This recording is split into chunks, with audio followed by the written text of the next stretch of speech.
민수기 12장. 모세가 얻은 에티오피아 여자 때문에 미리암과 아론이 모세를 비방했습니다. 이는 모세가 그 에티오피아 여인과 결혼했기 때문입니다. 그들이 말했습니다. 여호와께서 모세를 통해서만 말씀하시겠느냐? 우리를 통해서도 말씀하시지 않겠느냐? 그러자 여호와께서 이 말을 들으셨습니다. 모세는 아주 겸손한 사람이었습니다. 땅 위에서 그보다 겸손한 사람이 없었습니다. 갑자기 여호와께서 모세와 아론과 미리암에게 말씀하셨습니다. 너희 셋 다 회막으로 나오라. 그들 셋이 나갔습니다.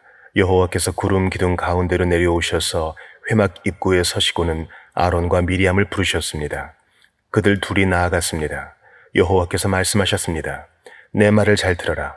여호와의 예언자가 너희 가운데 있으면 내가 환상을 통해 나를 그에게 알리고 꿈을 통해 그에게 말한다. 그러나 내 종 모세에게는 그렇지 않다. 그는 내 모든 집에서 신실한 사람이다. 내가 그에게는 얼굴을 맞대고 분명하게 이야기하며 이해하기 어려운 말로 하지 않는다. 그는 여호와의 형상을 본다. 그런데 너희는 왜 내 종 모세 비방하기를 두려워하지 않느냐? 여호와께서 그들에게 진노하시고 떠나셨습니다. 구름이 회막 위에서 떠나갔고 미리암은 나병이 걸려 눈처럼 돼 있었습니다. 아론이 미리암을 향해 돌아보니 미리암이 나병에 걸려 있었습니다. 그래서 그가 모세에게 말했습니다.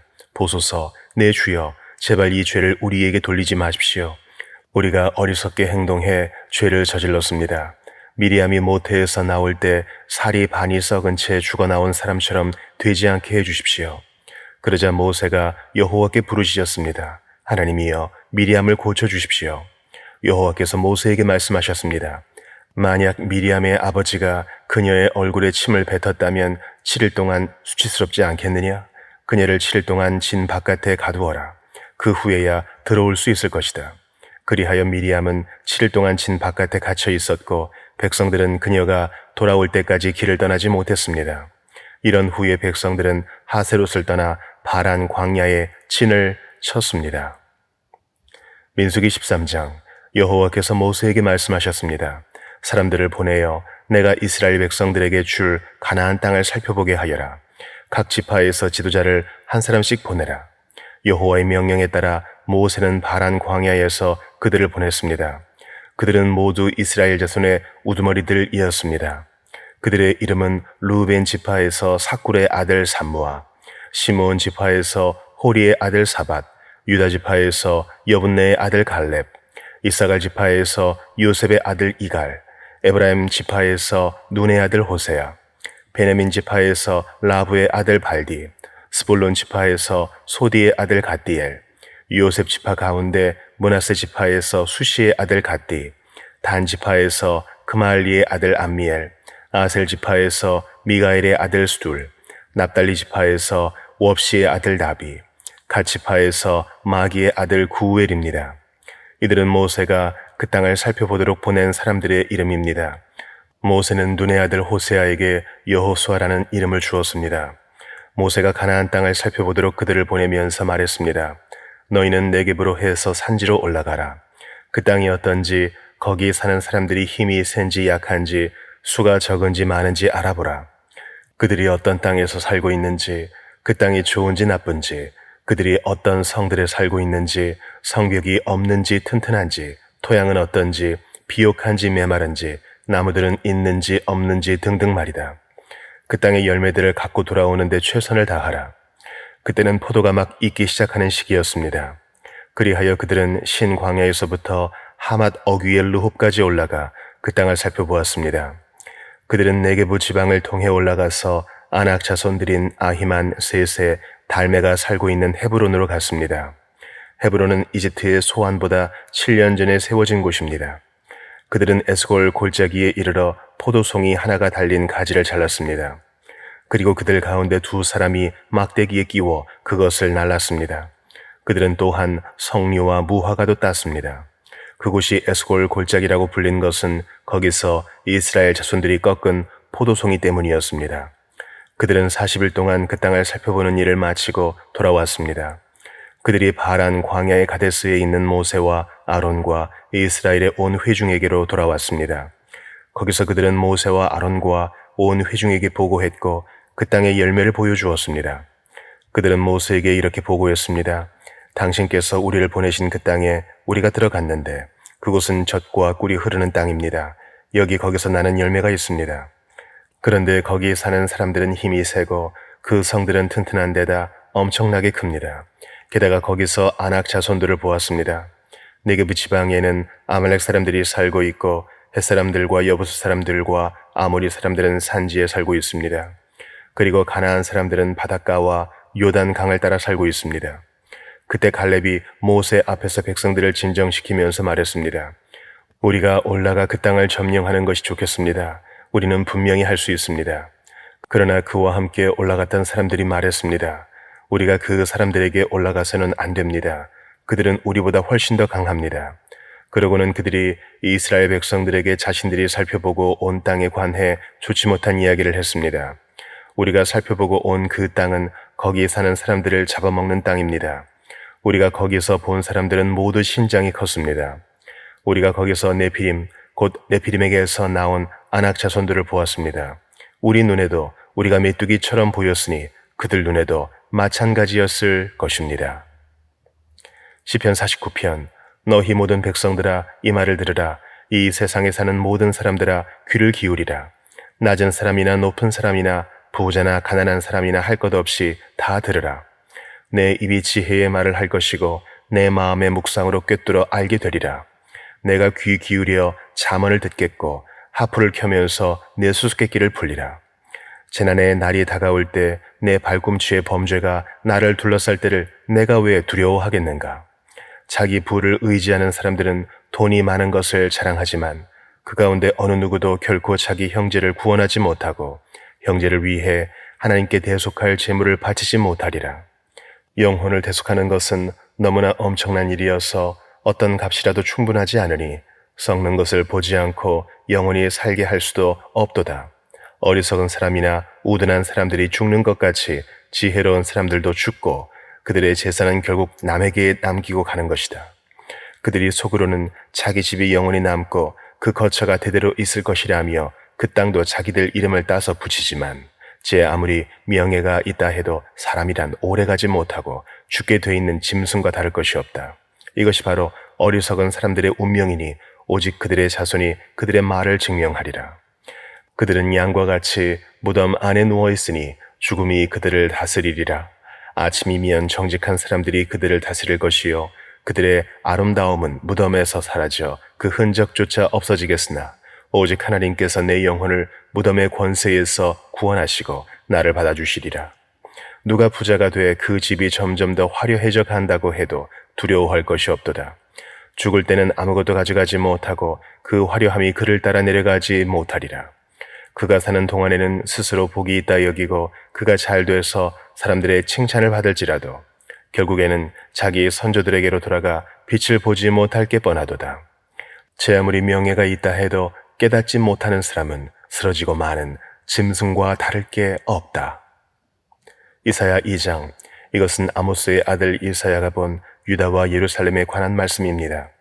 마지막 날에 여호와의 성전이 있는 산이 산들의 머리 위에 우뚝 서고 언덕들보다 높이 솟아 모든 민족들이 그리로 물밀듯이 몰려올 것이다.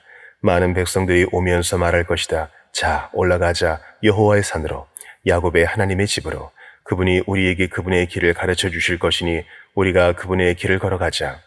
율법이 시온에서 나오고 여호와의 말씀이 예루살렘에서 나온다. 그분이 민족들 사이에서 재판하시고 많은 백성들을 중재해 판결하실 것이니 그들이 자기 칼을 쳐서 쟁기를 만들고 창을 쳐서 낫을 만들 것이다. 민족이 민족에 대항해 칼을 들지 않으며 군사 훈련도 다시는 하지 않을 것이다. 야곱의 집아, 와서 여호와의 빛 가운데 걸어가자. 주께서 주의 백성 야곱의 집을 버리셨습니다. 이는 동쪽에서 온 미신이 그들에게 가득 찼기 때문입니다. 그들은 블레셋 사람들처럼 점을 치고 이방 사람들과 손을 잡고 언약을 맺었습니다. 그 땅에는 은과 금이 가득하며 보석도 끝이 없습니다. 그 땅에는 말들이 가득하고 병고도 끝이 없습니다. 그 땅에는 우상들이 가득합니다. 그들은 자기 손으로 만든 작품에 자기의 손가락으로 만든 것에 절을 합니다. 사람들이 누구나 절하고 엎드리니 그들을 용서하지 마십시오. 바위 틈으로 들어가라. 땅 속에 숨으라. 여호와의 두려운 얼굴과 위엄을 발하는 광채를 피하라. 인간의 오만한 눈이 감기고 사람들의 거만함이 꺾일 것이니 그날에 여호와 그분만이 홀로 드높으실 것이다.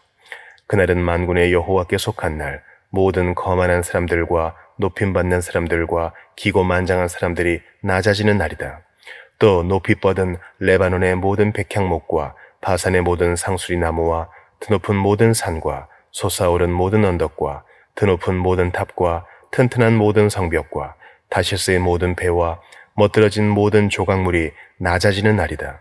사람의 거만이 땅에 떨어지고 인간의 오만은 낮아질 것이다. 그날에 여호와 그분만이 홀로 드높으시고 우상들은 모조리 사라질 것이다. 여호와께서 땅을 흔들기 위해 일어나실 때 사람들은 그분의 두려운 얼굴과 위엄을 발하는 광채를 피해 바위 틈의 동굴로 땅속 구덩이로 들어갈 것이다. 그날의 사람들은 자기들을 위해 만들었던 은 우상과 금 우상을 두더지와 박쥐들에게 던져버릴 것이다. 여호와께서 땅을 흔들기 위해 일어나실 때 사람들은 그분의 두려운 얼굴과 위엄을 발하는 광채를 피해 바위 구멍과 절벽 틈으로 들어갈 것이다. 사람 높이는 것을 그만두라. 그의 숨이 코에 붙어 있으니 뭐가 그리 대단하겠느냐. 히브리서 10장. 율법은 다가올 좋은 것들의 그림자일 뿐 그것이 실체의 형상 그 자체는 아닙니다. 그러므로 그것은 해마다 끊이지 않고 드리는 똑같은 제사들을 통해 나아오는 사람들을 결코 온전하게 할 수 없습니다. 그렇게 할 수 있었다면 바치는 일이 그치지 않았겠습니까? 왜냐하면 섬기는 사람들이 단번에 정결케 돼 더 이상 죄를 의식하는 일이 없었을 것이기 때문입니다. 그러나 이 제사들에는 해마다 죄를 생각나게 하는 것이 있습니다. 이는 황소나 염소의 피가 죄를 제거하지 못하기 때문입니다. 그러므로 그리스도께서 세상에 오시면서 이렇게 말씀하셨습니다. 주께서는 제물과 헌물을 원하지 않으시고 오히려 나를 위해 한 몸을 예비하셨습니다. 주께서는 번제와 속죄제를 기뻐하지 않으셨습니다. 그래서 내가 말했습니다. 보십시오, 하나님. 저에 대해 두루마리 책에 기록된 대로 제가 주의 뜻을 행하러 왔습니다. 앞에서 주께서는 제물과 헌물과 번제와 속죄제를 원하지도 않으시고 기뻐하지도 않으십니다. 그런데 그것들은 율법을 따라 드리는 것들입니다. 라고 말씀하실 때 그는 보십시오, 내가 주의 뜻을 행하러 왔습니다. 라고 덧붙이셨습니다. 그리스도께서 첫 번째 것을 폐기하신 것은 두 번째 것을 세우기 위함이었습니다. 이러한 뜻 가운데 예수 그리스도께서 단번에 자기의 몸을 들이심으로 우리가 거룩하게 됐습니다. 모든 제사장은 날마다 서서 섬기며 반복해 똑같은 제사를 드립니다. 그러나 그것들은 결코 죄를 제거할 수 없습니다. 그러나 그리스도께서는 죄에 대해 단번에 영원한 제사를 드리시고 하나님 오른편에 앉으셨습니다. 그 후 그분의 원수들이 그분의 발 아래 굴복할 때까지 기다리고 계십니다. 그분은 단 한 번의 제물로 거룩하게 된 사람들을 영원히 온전하게 만드셨습니다. 그런데 성령께서도 우리에게 증언하십니다. 말씀하시기를 이것은 그날 후에 내가 그들과 맺을 언약이다.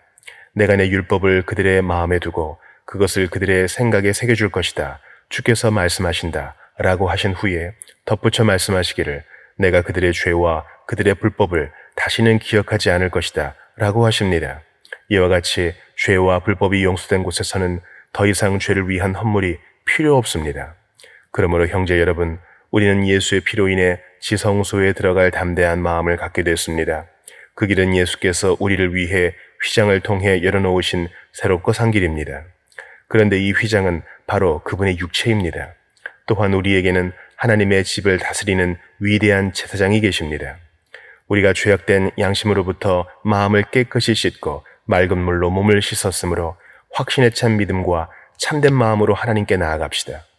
우리가 고백하는 소망의 믿음을 단단히 붙잡읍시다. 이는 약속하신 분이 신실하시기 때문입니다.